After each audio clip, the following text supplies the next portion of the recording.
White house میں تبدیلی دنیا بھر میں تبدیلی کا پیش خیمہ بن چکی ہے۔ ٹرمپ کی واپسی کسی بھی طور پر امریکہ اور اس کے مغربی حامیوں کے لیے ایک ڈراؤنے خواب سے کم نہیں ہے۔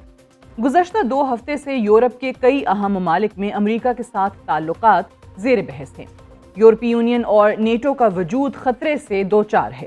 امریکی ٹریڈ ڈیوٹیز کا نفاذ اور نیٹو میں امریکی تعاون میں کمی کا خدشہ یورپ کے 2 اہم چیلنجز ہیں۔ فرانس، جرمنی اور دیگر نیٹو ممالک اپنی دفاعی صلاحیت بڑھانے اور امریکہ پر دفاعی انحصار کم کرنے پر مجبور ہیں۔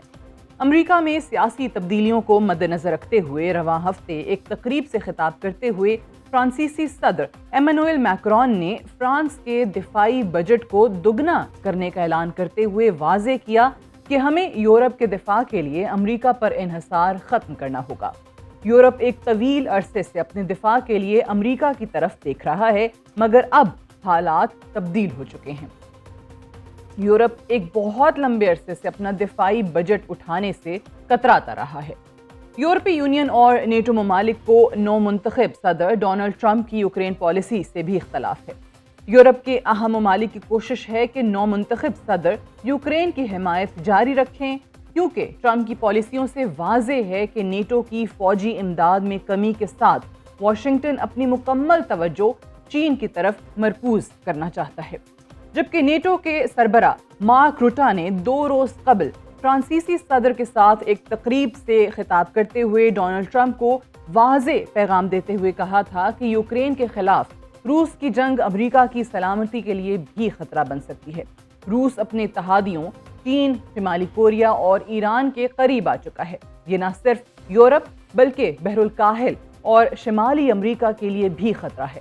جبکہ فرانسیسی صدر نے خطاب کے دوران مغربی اتحاد کو مستحکم رکھنے پر زور دیتے ہوئے کہا کہ ہماری ترجیح یوکرین، یورپ اور نیٹو کو مضبوط رکھنے کو یقینی بنانا ہے۔ نو منتخب صدر کی طرف سے انتخابی مہم کے دوران یوکرین جنگ کو 24 گھنٹوں میں ختم کرنے کا دعویٰ کیا جاتا رہا ہے۔ البتہ میکرون کا کہنا تھا کہ یوکرین کے بارے میں یوکرین کے بغیر کوئی فیصلہ نہیں کیا جائے گا اور نہ ہی یورپ کے بارے میں یورپ کی صلاح کے بغیر فیصلہ کیا جائے گا۔ اب بات کی جائے ٹرمپ اور نو منتخب امریکی حکام کے موقف کی، تو گزشتہ ہفتے یورپ میں ایکس کی بندش کی صورت میں ٹرمپ انتظامیہ کی طرف سے یورپی یونین کو نیٹو کے ساتھ ملٹری تعاون میں کمی یا معطل کرنے کی دھمکی دی گئی تھی۔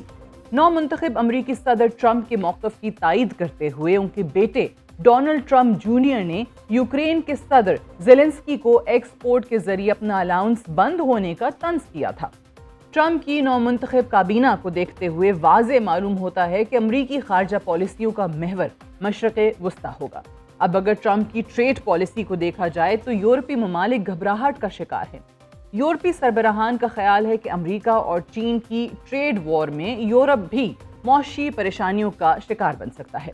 ٹرمپ کی کوشش ہے کہ یورپ سے کی جانے والی درآمدات پر 10 سے 20% اور چین سے آنے والی درآمدات پر 60% ڈیوٹی لگا کر امریکہ کے تجارتی خسارے میں کمی کی جا سکے۔ ڈیوٹی کے نفاذ کے ساتھ امریکہ اور یورپی اتحادیوں کے درمیان فاصلے مزید بڑھ جائیں گے۔ یورپی ممالک ایک ایسی کشمکش سے دوچار ہو جائیں گے جہاں ان کے لیے امریکہ اور چین میں سے کسی ایک کا انتخاب کرنا ہوگا، مگر یورپی ممالک بالخصوص جرمنی اور فرانس کے لیے کسی ایک ملک کا انتخاب بہت مشکل ہوگا۔ چین کے ساتھ تجارتی حجم کی بات کی جائے تو یورپی یونین کے رکن ممالک میں نیدرلینڈز چین کا سب سے بڑا درآمد کنندہ ہے، جبکہ سال 2023 میں چین کو سامان کا سب سے بڑا برآمد کنندہ جرمنی ہے۔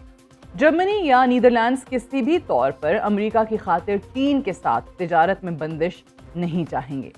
ٹرمپ کی وائٹ ہاؤس میں واپسی کسی طور پر بھی یورپ اور نیٹو ممالک کے لیے ایک اچھی خبر نہیں ہے۔ دوسری جنگ عظیم کے بعد پہلی مرتبہ اپنی بقا کے لیے یورپ امریکہ سے راہیں جدا کرنے پر مجبور ہے اور خود انحصاری کے سوا کوئی آپشن آج دستیاب نہیں۔ دنیا آج ایک نیو ورلڈ آرڈر کی متلاشی ہے۔